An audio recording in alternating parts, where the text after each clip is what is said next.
Assalamualaikum warahmatullahi wabarakatuh. Kembali lagi di AF Studio.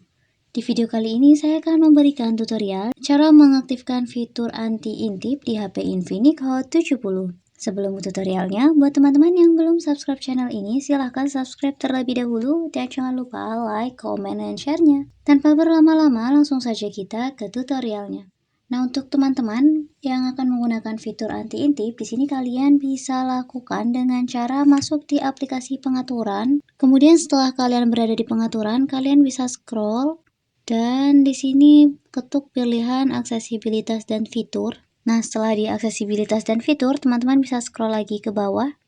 Ini ada fitur anti-intip teman-teman di pengaturan lainnya. Nah, fitur anti-intip kalian bisa ketuk seperti ini. Tarik salah satu tanda sudut bawah untuk mengubah ukuran bayangan. Anti-intip gunakan penutup layar untuk mengaburkan bagian yang tidak ingin Anda lihat di layar. Kita aktifkan seperti ini.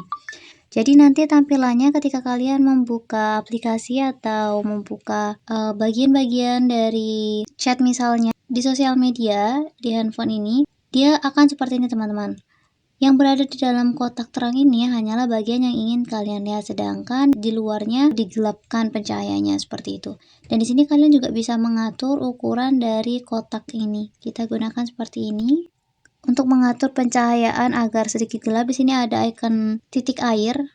Kita ketuk lalu kita atur semakin ke kanan dia semakin gelap seperti ini. Dan kita beri contoh teman-teman. Di sini saya akan buka Google Chrome seperti ini. Jadi hanya bagian yang berada di dalam kotak putih ini saja yang bisa saya lihat, sedangkan di luarnya seperti ini tidak dapat dilihat kita seperti itu. Nah, untuk keluar dari fitur mode anti-intip ini, kalian tinggal ketuk saja icon panah yang ada dalam kotak seperti ini teman-teman.